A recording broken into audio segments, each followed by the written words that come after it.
안녕하세요. 한의사 강요익입니다. 여러분은 목표를 어떻게 정하십니까? 인간은 자꾸 미래의 일까지도 명확히 정해두고 출발하려는 기질이 강합니다. 결론부터 정해놓지 않으면 불안하다고 여기는 거죠.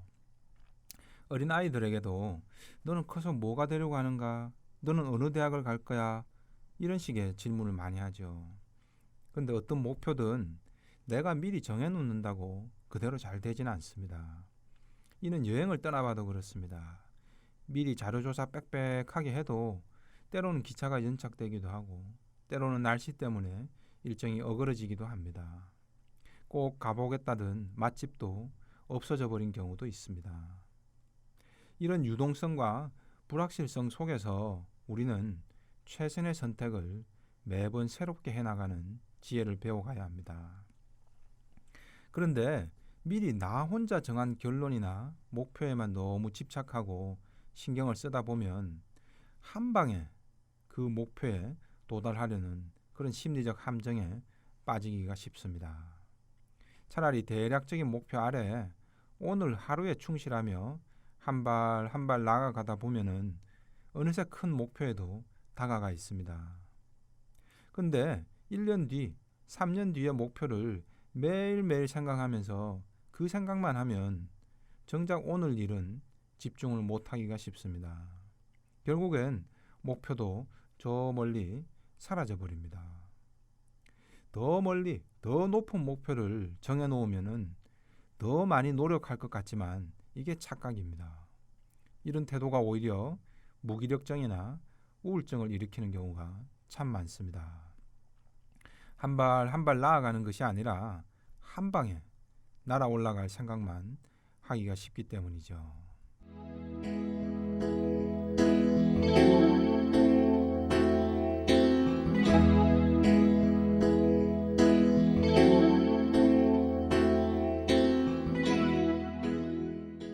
환자 사례들을 한번 보시겠습니다.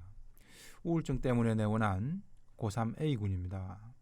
중학교 때까지 공부를 잘 했는데 고1 되면서 시험 때만 되면 머리가 자주 아프고 이상하게 온몸에 힘이 쭉 빠지면서 공부에 집중을 할 수가 없답니다.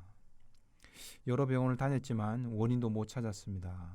성적이 계속 떨어져서 지금은 서울 소재 대학도 쉽지 않은 상황이라고 합니다. 근데 A군은 고3이 되자 다시 슬럼프를 극복하고 마음을 다잡기로 결심을 했습니다. 근데 이번에는 책상에만 앉으면 이상한 증상들이 생깁니다. A군은 내가 가진 것이 하나도 없다는 생각이 자꾸 떠올라서 공부에 집중을 못하겠다고 합니다. 그리고 2학기 들어서는 치아 교정과 성형수술을 요구합니다. 자신의 얼굴이 삐뚤어진 느낌 때문에 공부가 안 된다고 합니다. 제가 보기엔 아무 이상 없는 미남형 얼굴이었습니다. 또 모의고사를 칠 때는 불안해서 잠을 못 자기 일쑤고 시험 당일에는 가슴이 두근거리고 시험지 글씨가 안 보여서 시험을 망친 적도 있습니다. 총체적 난국이죠. 수능을 앞두고 치아 교정과 성형외과 상담을 받으러 갈 수도 없고 안 그러자니 이 때문에 집중을 못한다고 울먹이기만 하니까 부모님 입장도 참 답답한 노릇입니다. 도대체 왜 이런 현상이 생기는 걸까요? 바로 목표에 대한 집착 때문입니다. A군에게 목표를 물었습니다. 그랬더니 최소한 스카이랍니다. 왜 그렇게 세웠냐니까 자신이 고1 때까지만 해도 공부를 곧잘 했고 그때 비슷한 실력의 아이들도 지금 다 스카이를 목표로 하고 있으니까 라고 말합니다. 그리고는 마치 초등학생 방학 일과표 짜놓듯이 빡빡하게 공부 일정을 현실성 없이 잡아놨습니다. 그동안 몸이 아파서 2년 가까이를 공부를 못했기 때문에 고3 때라도 훨씬 더 빡세게 해야 내 목표를 이룰 수 있다는 그런 계산이었습니다. A군의 우울증과 불안증이 바로 여기에서부터 시작됩니다. 지금 A군은 공부 근육이 있을까요? 운동도 기초 체력이 있고 난 뒤에 정교한 기술을 배울 수 있습니다.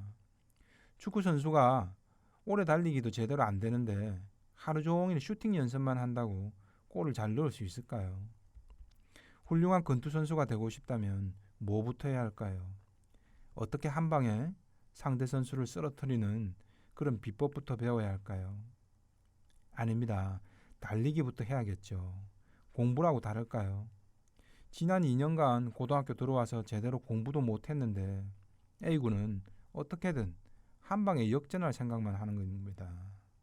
이제부터 마음 잡고 공부 열심히 할 거야. 여기까진 좋습니다. 그러면 자기 현실을 냉정히 파악하고 기초가 아직 안 돼 있으니 기초부터 다시 시작한다. 시간이 1년 더 걸려도 그렇게 간다라고 마음을 냈더라면 이렇게 우울증이나 불안증이 오진 않았을 겁니다. 근데 내 목표부터 정해버리는 겁니다. 공부 근육은 전혀 안 만들어졌는데 강행군 목표만 세운 거죠. 며칠 달려보니까 어떨까요? 내가 처음 생각한 대로 안 되겠죠. 결국 그대로 실천하기가 어려우니까 금방 다시 포기하고 싶어집니다. 근데 포기하려니 그건 또 용납이 안 되겠죠. 자존심도 상하고 부모님 눈치도 보이고 진퇴양난이 되어버립니다. 결국 우울증과 불안증이 와버리는 겁니다.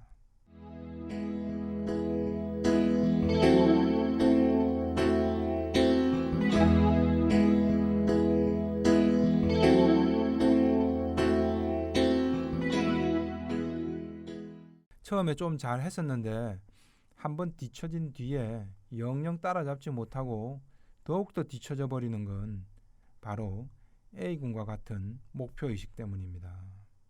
여기에 부모님들도 그동안 많이 뒤처졌으니 이제는 빨리 서둘러라 라고 자꾸 주변에서 재촉을 합니다. 그러면 결국 A군처럼 조바심만 내느라 정작 공부는 집중이 안 되고 온통 불안으로 가득 차버리고 끝내는 우울로 가게 되는 겁니다. 슈퍼맨이 나타나서 한 방에 확 전세를 뒤집어 버리는 것은 헐리우드 영화에서나 가능한 겁니다.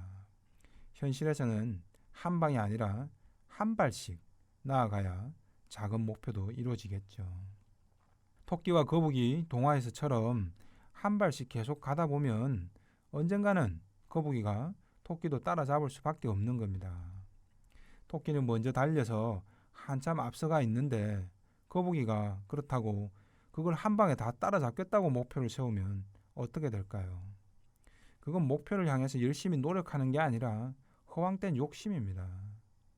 이런 경우 거북이는 결국 우울증이 올 수밖에 없습니다. 왜냐하면 지금 상황이 토끼처럼 자신이 빨리 달릴 수 없으니까요. 자기 조건만 탓하게 되거나 부모 원망만 하게 됩니다. 내가 얼마 안에 토끼를 따라잡아 버리겠다. 이런 목표의식은 독이 되기 쉽다는 거죠. 토끼와 어디까지 갔든 말든 상관을 하지 말아야 합니다. 순간 내 목표도 잊어버려야 합니다. 그냥 나는 오늘도 열심히 걷고 내일도 걷고 계속 걷다 보면 결국은 토끼도 따라잡게 되는 거죠. 아니요, 토끼를 못 따라잡을 수도 있습니다. 현실에선 동화와 달리 토끼가 낮잠 자며 게으름을 안 피울 수도 있거든요. 방심 안 할 수도 있습니다. 그러면 어떻습니까? 토끼는 토끼대로 좋은 기록을 낸 거고 거북이는 한 발씩 한 발씩 자기 페이스에 맞춰서 최선을 다해서 자기가 얻을 수 있는 최고의 목표를 얻으면 그만인 거죠. 거북이로서도 그게 성공한 것 아닐까요? 그런데 어떻게든 토끼를 따라잡아야 하고 그것도 내가 정한 목표 기간 안에 다 따라잡아 버려야 한다. 이렇게 목표를 가지니까 결국 돌아오는 건 우울과 불안이더라는 겁니다.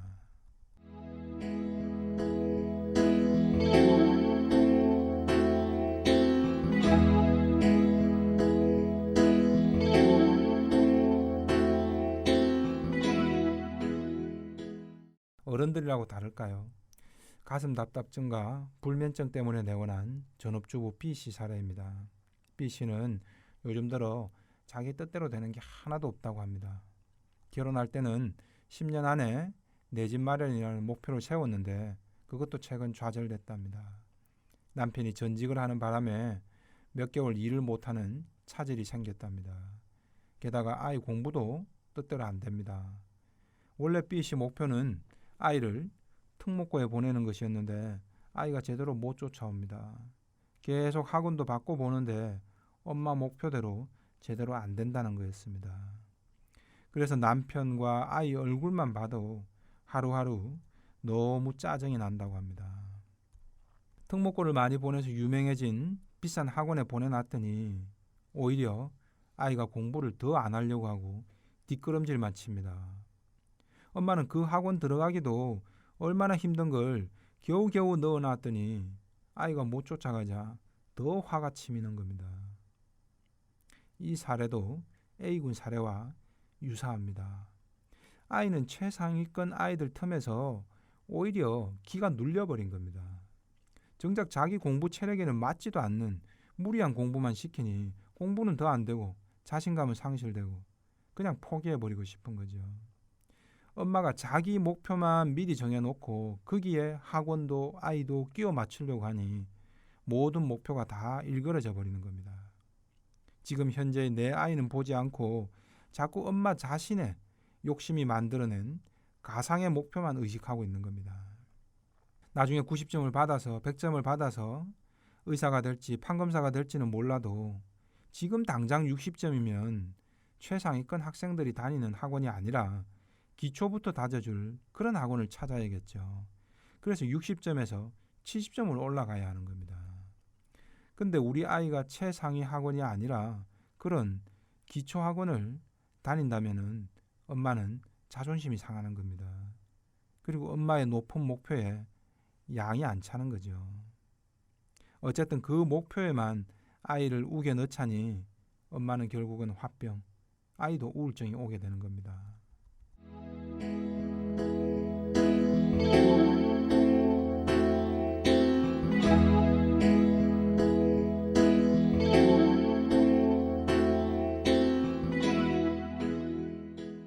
내가 목표만 높게 또렷하게 가진다고 해서 잘 되지 않습니다. 오히려 그 목표로 한 방에 뭔가를 할 수 있을 것 같은 유혹에만 빠지기가 쉽습니다.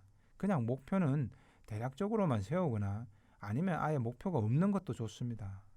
초등학생이 지금 너는 무슨 대학을 갈 거냐, 그런 목표는 없는 게 좋다는 거죠. 그냥 하는 거죠. 그냥 오늘 60점이니까 65점 될 때까지 하루하루 열심히 하는 거죠.